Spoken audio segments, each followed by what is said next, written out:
Good evening, everyone, and welcome to Toya's Quiet Storm Collection, where faith meets real life experience and authentic conversations that inspire healing, growth, and purpose. I am your host, Latoya Murchison, and I am honored to be joined today by Teresa K. Page, author, speaker, coach, and podcast host. Through TK Page Enterprises, her books and leadership retreats, she empowers women to reignite their purpose, embrace leadership, and create transformational change through the power of love. Welcome, Teresa. How are you tonight? I am wonderful. How are you, Miss Toya? I am wonderful. Thank you for accepting the invitation. It is a real honor to be here with you on this evening. So, for my first question, before we dive into your work, tell us who Teresa K. Page is behind the title and what moment first sparked your passion for empowering women in leadership. Absolutely. Well, I can almost say, Miss Latoya, with me just turning half a century years old, that question could be kind of fluid right now because I really do feel like I'm in a stage of adult adolescence where I'm really trying to discover myself as far as what is next, as far as how do I move forward from here? What's the big picture for the next 20 to 25 years? I would say if I had to, right now, I am on a passion journey to Ooh, really kind of self discover, to kind of rediscover what is it that drives me now at this particular point in my life after having certain experiences. And I would just have to say that I am an open book. But at the same time, at the heart of it all, I feel like I'm a fun loving straight shooter. Um, just really open to new opportunities of as far as love is concerned, also trying to see in what other places that I can take my work, which is being able to help leaders, whether it's women leaders or organizations, to really be convinced of their greatness. So I would just say to kind of leave it loose. Beyond just being one of six, one of seven children, being a preacher's kid. My father has already gone on to glory, but my mother is still with us, 90 years young. And after serving some time, in the public education, higher education, and federal government spaces, I'm really just excited about this entrepreneurial journey that I'm on and looking to be able to create a way of being able to create a brand new life experience as an author. And that's something that you and I share in common. As an author, as a speaker, as a leadership incubator facilitator, but like I said, being open for love at this time. So I would say that's just a little bit about me. So how did I get here to the work? So right now, as you mentioned in the bio, I am an author. And so I have written 3 books that's under the My Journey to Wholeness book series. And in my third book that I've created, which is called My Journey to Wholeness, Love the Success Factor, I had the opportunity to create a 5-part series that was really just actually was founded, or I feel like in that moment where I was first exposed to my life's purpose. So to take us back, since you want to know that journey, it was about 2015. I was still in Atlanta, not too long in Atlanta. Maybe it had been about in Atlanta about 3 or 4 years. And so I went to attend a Women's History Month event in downtown Atlanta. Now, it was such a small space for so many women. And when I say we were in that room tight, we was in that room tight. But it was such an amazing experience because there was a panel of women leaders from different parts of the world. They're all different parts of the world, different types of industries, different types of ethnicities, and different types of background. And the room was filled with all types of women leaders and entrepreneurs. And I'm sure authors was in the room at the time. But We were there specifically to talk about business. But during the Q&A portion, there was a young lady that stood up and she said, you know, with all of the things that women can do, from birthing babies to having small business organizations to all of the things that we're capable of doing, it Right. still feels like there's something that is holding us back. And it Mhm. was in that moment during that debate, and as you could imagine, there was all different types of what is it. While we were trying to answer that question, we know how we do it. It's low self-esteem, it's Right. imposter syndrome, it's negative self-talk, it's Mhm. all of those things, all the things that we have been maybe conditioned to say or Mhm. tried to settle in with. And while those were different answers that was thrown across the room, it still didn't feel like any of those particular answers stuck. So, long story short, uh, that was in that moment. I feel like that's when my purpose Mhm. was revealed to me. That, what is it that's holding women back? And so Right. my purpose was then revealed to me that my work was to be able to help women take the lid off of their capacity. How do I help women take the lid off of capacity? And so I was so excited because it was like a thunderbolt that hit me in my chest. And at the time I just submitted my very first manuscript to my very first book, My Journey to Wholeness, The Sojourn Continues. And I just knew I had all the ingredients, Miss Latoya. I just knew it. I felt like, well, I'm getting ready to publish a book. There's certain Mhm. things I know how to do. I know how to put events together. I felt like I had all of the education, the experiences, and all this kind of great stuff. And I from that moment, I took off. I was like, I'm out of here. I'm getting ready to take Atlanta, Mhm. and I'm getting ready to help women take the lid off of their capacity. But what I didn't know, Miss Latoya, is that with all of the things that I felt like I did acquire at that time, because I was probably in my 30s, probably Okay. in my life. So I was good and grown. So it wasn't like I was still a teeny bop, but I was good and grown. So I've already had a certain amount of experience. I Mhm. What I did not know from that moment was that being so excited about finally being understanding what I was made for, Mhm. because oftentimes we could be great at a lot of things, but what is it that we're actually made for? What would we sit into the earth for? And I had been waiting my entire life for that. And so, with my excitement, I took off and I was so overzealous in a lot of things as far as hosting events, doing book readings, all of these other kind of things. But what happened, Miss Latoya, is that while I was moving in all of these actions taken, I felt like they were the right actions. Right. But what happened was is that I moved outside of time. You know why? Was it because I could not help take anybody's lid off of their capacity because the lid was still on mine. Mhm. Yes, we must always start with ourselves. Absolutely. Absolutely. And I will tell you that by the end, this was probably like 2015, 2016, when all of these things was happening. By the end of 2016, I literally lost everything, even to my home.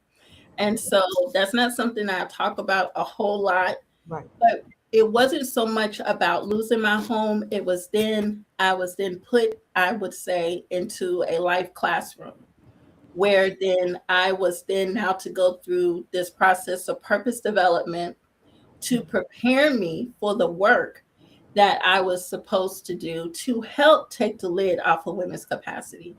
And through that work, is helping to take the lid off of my own.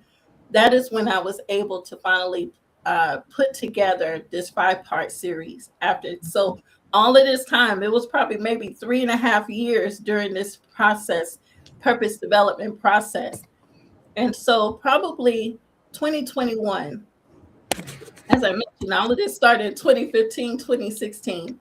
But when I was finally starting to come out of that space, it was around 2021.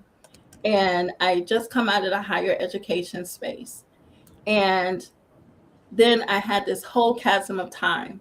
And so now I was finally able to start to sit down and to pen these lessons about what it was that I was learning through my own purpose development. But in the midst of that purpose development, I discovered what it was concerning women. It wasn't necessarily about those things that was holding us back, because we know that the negative self-talk, imposter syndrome, all of those other kind of things, that they do plague us as women, along with genderisms and certain racisms and other isms that also do try to hold women back. But it wasn't so much about these things that try to hold us back, these oppressive systems. It was more so about what we as women need more of a revelation of. And what we needed a revelation of was love, more of a revelation of love. Not necessarily so much as an emotion, but to be able to utilize love beyond an emotion, more so as a skill set, so that we could finally be exposed and revealed as far as our truest self, our innate leadership abilities, and all of that. And so, being able, coming out of the higher education space, being able to pen those lessons, I was able to create a 5-part series. It had a different name back then, but now it's called Love the Success Factor, and it matches my third book and my workbook. So, long story short, that's how I get into to the work today. That it was through my own struggle and being able to take the lid off of my own capacity and understand what that was going to take. And what I found, it was that superpower of love. And that is the foundation of my work. To piggyback off love, how can women lead with love in an environment that may not always feel safe or supportive? Absolutely. I think what, as far as women are concerned, is really being able to come back home to ourselves. Um, I think that a lot of our development from elementary school on up, even into adulthood, we're always being taught as far as, how do I get along with others? How do I, whether it's a friend or family or a significant other, we're always becoming chameleons to a certain extent to be able to fit into certain spaces with other individuals. And there's nothing wrong with that, because there's a part of us that wants a sense of belonging. But what we don't spend a lot of time on is being able to really be able to examine who we are internally. That could be because how many of us as women really do are capable of being able to articulate exactly what's going on with us, whether it's our likes, our dislikes, our strengths, our abilities, our callings. What is it that, have we really taken enough time to spend time with ourselves? And so, one of those things is, as far as how can women be able to come back to themselves, especially in a world that may not always be so friendly, is first being able to take inventory, take stock in our personal inventory. And what that means is, as I just said, is being able to sit with ourselves, being able to commune with our own hearts, and being able to discover what's wonderful about us. We live in a world where we're always being told that you're too much, you're too this, you're too tall, you're too short, you're too skinny, you're too fat. Listen, enough. When are we going to be able to sit with ourselves and to actually take stock in our own personal inventory so we can understand what is amazing about us? When we are able to do that, what it does is that it puts us in a position where we are able to articulate our own value, and it also puts us in a position so that it helps us not to put ourselves in certain situations where someone or something can have leverage over us, because then we're able to make more informed decisions. If I know what I like and I don't like, I could clearly say that I don't like this and I'm not going to be a part of this.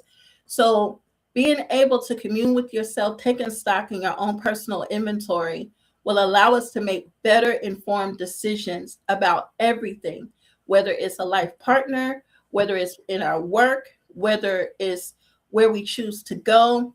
And when we're able to take more control of our decision making, Mm. then that will help prevent a lot of the situations that we may find ourselves in where we might where someone else can take leverage over us.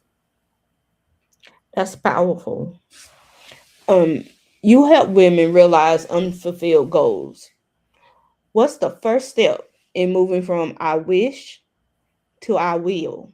And how do you help women reconnect with the leader they've always been? Yes. So, as far as the first step from I wish to I will, really is just taking that very first step. I would say, even before taking that step, is making the internal decision that I am going to do this.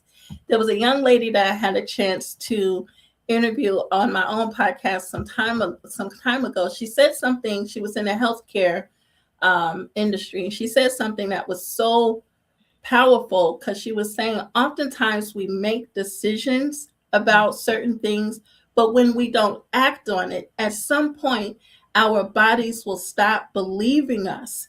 Think about that. When we make a decision, but then we don't follow it with an action, then at some point, our own body, will stop believing us. So I would just say that change comes at the speed of a decision. If you can start to make that decision to say, I am going to do this, and then actively start to see, how do I do this? How do I close the gap in between where I am right now versus where I want to be? And as far as like being able to work with women, whether it's with my leadership incubators or whether it's even in coaching, if I can help them as a coach to be able to create, understand what their goals are, what are their barriers, how do we then work around these barriers, or either create a workaround or how can we eliminate these barriers? And then how do we create a plan of achievement? And even at creating a plan of achievement, there has to be a willingness to execute. And so that is part of how I'm able to help women as far as in that coaching space, is to take them through what it is they want for their own lives. And that's something I can't do for them as much as I really want to, but I can help them to discover um, what steps they might need to take. It could be going back to school. It could be getting some professional development where they work. It could be working with a small business development center in their own local localities if they're looking to start a business. It could be just making more time, creating more time so that they can reprioritize some of the things that they said that they've always wanted to work on, whether it was a dream or goal or objective, and making room, clearing room out in their lives so that they can actually fulfill this mission. And I will also say, finally, is giving women, for women to understand that it takes time to do something different because change is not sexy. There's nothing sexy about it. And you have to be able to move through the ugliness of it and have a willingness to see it on the other side. So I think helping women to create a plan, understanding what their goals are so they can see a big picture in front of them. So as they start to work towards it, regardless of what the plan is for their lives, to close that gap in between where they are and where they really want to be, is that when things start to get ugly and a little funky, that if they have a plan there in place, they can lay and trust the plan. Even if you can't trust your emotions, but you can trust the plan, and to give yourself the time and the grace. So that's just one of the ways, is through my coaching, is that how I support women to take that step. And again, it starts at the speed of a decision and that willingness to execute, to move on that decision so our bodies will not fail us, is so it will continue to keep us in a place of believing. You describe your vision as having an open globe approach. What does that mean, and how do you apply that in your coaching sessions? Yes, so having an open globe approach, I think my organization started, like many organizations, was during COVID 19, where it was real kind of COVID-y outside. There was a lot of cooties moving around. Mhm. And what I discovered then, especially, as you understand our technology, it literally opened up the world to us. And I think we were already in that space pre-COVID, but the pandemic, I think, kind of really broke down certain barriers where then we were able to engage with leaders in different parts of the world, um, regardless of time zone, regardless of continent, or any of that.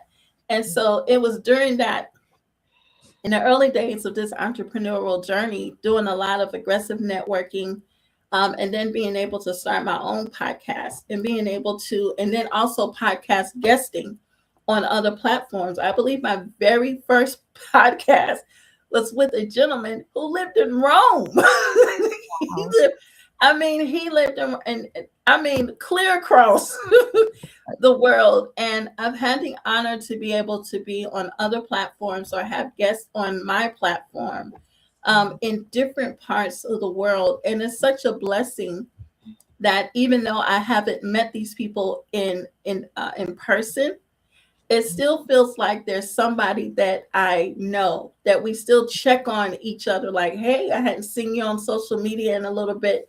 How are things going? Those kind of things. And just being able to refer people regardless of where they are.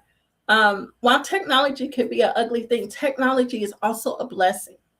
It is also a blessing. And so, how do I employ that in my coaching? Again, being available to Mm. support individuals, whether they're men or women, in different parts of the world, and being able to maximize upon technology, to be able to provide a good or a service, or just be reciprocal of one another, especially if we're entrepreneurial colleagues, being able to refer individuals and those kind of things, and being able to do business, or to be able to serve others regardless of where they are in the world. That is where that open approach is. So I don't just believe that my niche is where I live. Mm. My niche is wherever my mouse will take me, Mm. wherever my systems will allow me to go, wherever my social media will allow me to go. And so that's what I love about having that open globe approach. And so the world is, as far as I'm concerned, is my niche. And of course, being able to find that fine thread exactly with the people that I need to work with. But technology has been such a blessing. And so that's what I mean about taking that open globe approach, being able to either work with fellow entrepreneurs or being able to serve those who need my help, regardless of where they are, and being able to use technology to make us feel more so like neighbors. Without being in the same room. Absolutely. How does your faith influence the work you do in leadership and coaching? And what role does spirituality play in true transformation? Absolutely. So, thank you so much for giving me the room to be able to talk about that. I am a woman of faith. I've always been a woman of faith since I was a young girl. Even though I'm a preacher's kid, I still have my own relationship as far as with the Lord from a Christian point of view, from that point of view. So, that's where my faith lies. The heart of my work, as far as love and leadership, that is the heart of my work. Being able to demonstrate how love and leadership actually collaborates with one another. And the heart of that actually comes from Genesis chapter 1, Mhm. where the Lord said, when he decided, let us make man in our image and after our own likeness, and let them have dominion over the birds of the air, the fish of the sea, the beasts of the field, and over all the earth. And so and understanding that that was a mandate for both the male and the female. And that is the heart of my work, because I believe that being able to be fruitful, to multiply, to subdue, to replenish, and to have dominion are 5 degrees of our leadership authority. And so um, when you're talking about from a spiritual point of view, and as far as it being in the heart of my work, that is so powerful as far as understanding what is the human family made for. Some of the foolishness that I think that's going on in the world is, I think it's an absence of not knowing. It is an absence of not knowing why we were created and for what purpose that we're created. And so, even though we may work in different industries or domains of industries, the human family has 5 degrees of leadership authority. And so, as I mentioned, having dominion just means supreme authority and ownership. And for those of us, to kind of break that down, what does that look like? It looks more so like controlling influence, whether it's over a people, a territory, a region, an industry, or etc. And then we have the leadership ability to subdue, which is to conquer or to gain mastery. And so that's more so about becoming a subject matter expert or even becoming a thought leader. So when you're talking about to be fruitful, what you're just talking about is just being able to be abundantly productive. And essentially for us, especially for those of us who might be in the entrepreneurial world, that's being able to create either tangible goods or a tangible service. And as far as being able to replenish just means to either perfect or to reproduce the original. So for us, that's being able to either to duplicate our influence or to be able to duplicate the goods and the services that we offer the world so that it's able to serve many, instead of just one, being able to create a structure so that we're able to reach many, just like here we're streaming. God knows how many people this might be reaching right now. So being able to perfect, you're perfecting on your work, you're perfecting on your message, and finally being able to multiply. That is to make greater, to intensify. And essentially all that means is to be able to scale, to be able to move faster in your work.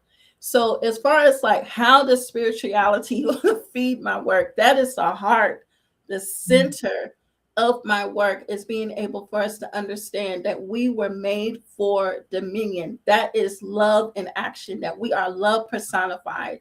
And with being love personified, we have these 5 degrees of leadership authority.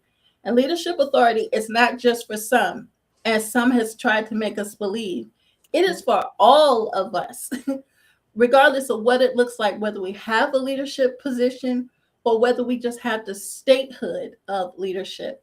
All of us have these 5 degrees of leadership. So, as far as how does spirituality feed into my work, this is how. And being able to communicate that in a way that it can be received, especially if I'm not able to be so authentic with book, chapter, and verse, being able to transcribe the verbiage so that other people can receive that. And that's just something I'm learning how to do. And what I'm hearing is that it keeps you grounded. Absolutely. That's what I keep hearing as you're talking. It keeps you grounded, keeps you grounded. And I appreciate you being authentic and reminding us of why we it's how can you say this? Don't separate your spiritual life from your professional life. You got to be able to bring them together, and when you do, the possibilities are limitless. I absolutely agree with that. I absolutely agree with that. And just to kind of piggyback off of that thought, Miss Latoya, I had the opportunity to be able to speak to a group, and that was the question that kept coming: that how are you able? Because even while I was sharing this about our 5 degrees of leadership, someone raised their hand and they was like, "Listen, this sounds like this sounds like Genesis. Does this have anything?" Absolutely. but then Mm-hmm. being able to change my language because I was speaking to a professional group. And I think that even if we are spiritual people, whether you're a Christian or something else, um, we have to understand that all people do not believe as we do, Right. but we still want to have a message of impact. So being able to become skillful and being able to adjust the language so that your listening audience can be able to digest what it is that you're saying, even if it is book, chapter, and verse, everybody doesn't get down with that. So if I'm able to communicate it in a way that other people are able to digest it and where it would meet them where they are, I think that is what helps us to be more skillful believers, regardless of who or what you believe in, just to be a little bit more skillful. I agree. What is one hard truth women in leadership need to hear but may not want to hear? And what does hearing look like for a woman who has been overlooked, undervalued, and silenced? And that's a great question. If you don't mind, just repeating that so it can sink Yes. in just one more time for me. What is one hard truth women in leadership need to hear but may not want to hear? And what does healing look like for a woman who has been overlooked, undervalued, and silenced? Absolutely. I would say that one of the things that's hard for women to hear, and one of the things that I have noticed, especially in networking, and I've been able to network with some of the most amazing women leaders in different parts of the world. And one of the things that's really interesting to me, as far as what is what is interesting to me, is when I bump into women who are doing the work that, whether they're entrepreneur, they're over an organization, regardless, they're doing the work, but at the same time, they have a difficult time being able to articulate their own self value, or they still have such low esteem.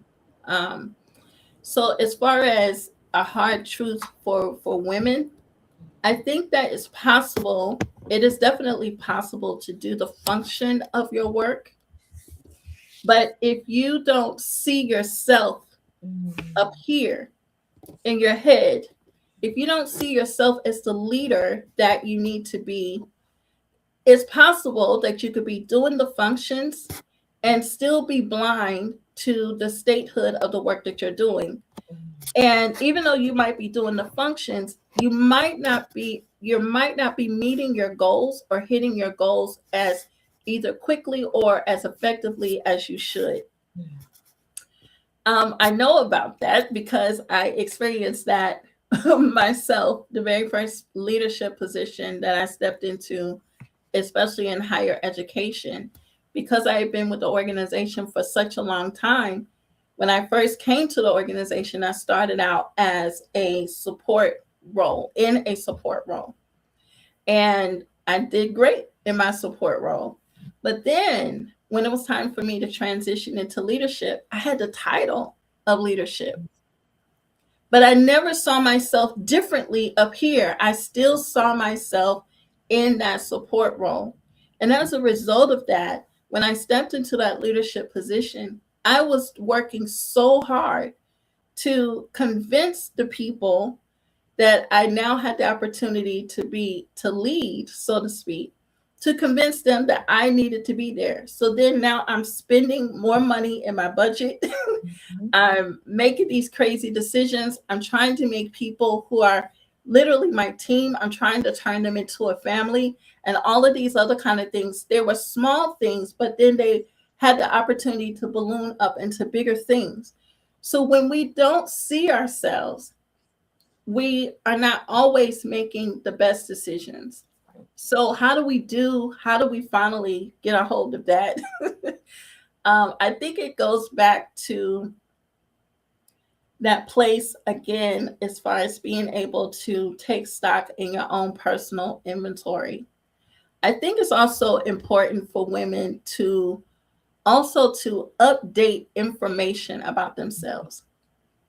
Because I realized that even though I was in a leadership position, I had not updated my resume in such a long time. And I didn't realize then the things that I had acquired, whether it was information, Mhm. whether there were other opportunities, whether there were things I was able to create, whether there were things I was able to create as far as procedures, and whether it's a resume or your portfolio. That, even though it seems like it's a small thing, it's a big thing, because when you're able to read about yourself, to actually see it down on paper, it begins to change your head about yourself. Like, who is this girl? All right, I have to, Mhm. you know, Right. who is this girl? Because, or here's something else, Miss Latoya, especially as us as fellow authors. Here's Mhm. something else. Is that especially when you're talking about how can you begin to start to see yourself, Mhm. even with my own books. And I don't know if you felt this way, but even with my own books, I have a lot of times you're just so busy writing the work. But unless you're editing or something like that, Right. you don't sometimes you don't go back and hear the work. Mhm. And it's not until I would say in this last book that I wrote, when I was doing my editing, I would also turn on the read aloud and Right. have the read aloud to Mhm. read back to me in a different voice. And then I was able, it pricked my own heart that Mhm. my own words actually pricked my own heart. Like, wait a minute, girl, you're actually saying something here. You're on to something Mhm. here. So a lot of times being able to hold up your mirror to yourself, whether it's your resume, whether it's your portfolio, for us, whether it's our books and our own writing, or wherever it is, if there's an opportunity to hold up a mirror, even just standing in a mirror, to be able to look at yourself, to finally again to commune with your own heart, that those are just some of the personal steps that we could take. These are active little steps that we can do right now as soon as we log off.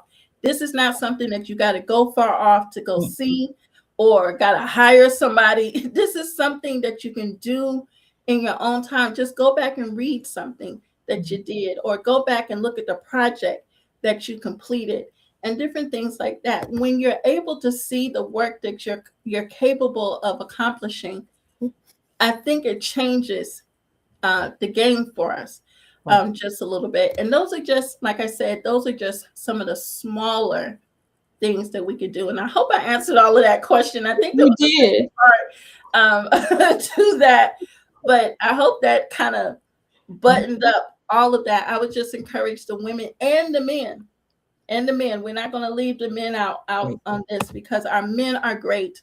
Mhm. Our men are great. I think we're also living in a time where there is an attack on masculinity in more ways than one, whether it be super macho or to be super whatever.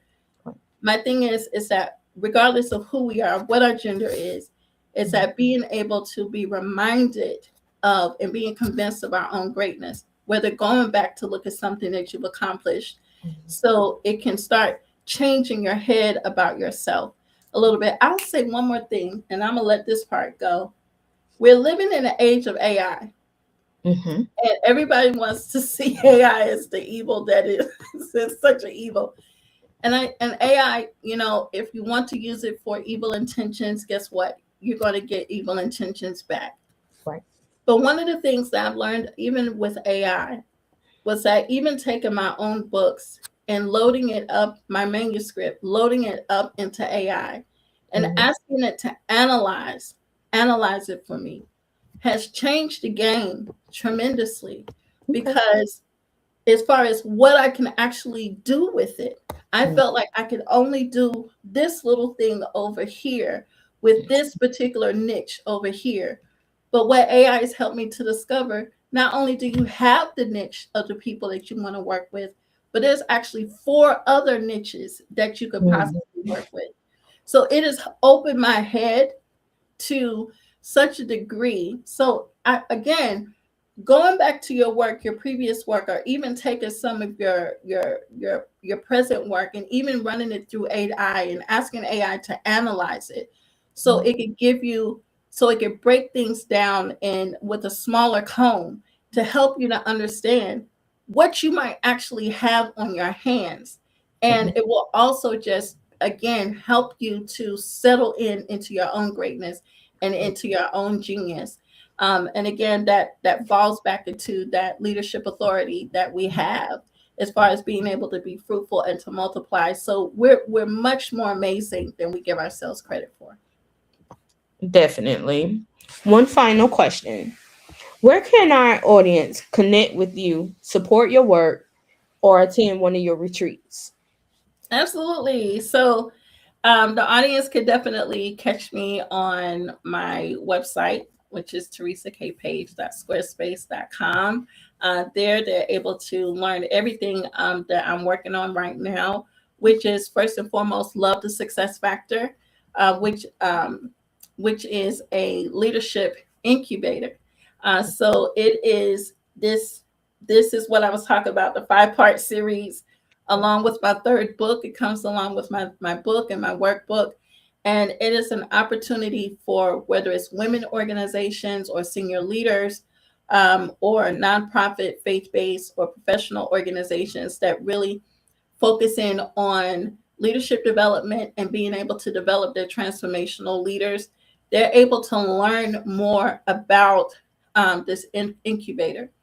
It is a unique leadership development, not necessarily to, is to help leaders be able to maximize the power of love within their business models, to be able to get more productivity out of their team, to build stronger loyalty amongst their teams, also to be able to utilize love as a decision maker metrics, and all that kind of great stuff. So they could definitely learn about that at teresakpage.squarespace.com, and to be able to submit a request for a consultation. I would love to do that.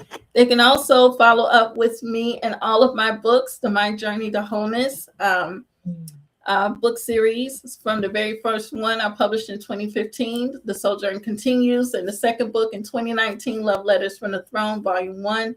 And this third book, which is the real heart of my work, Love the Success Factor.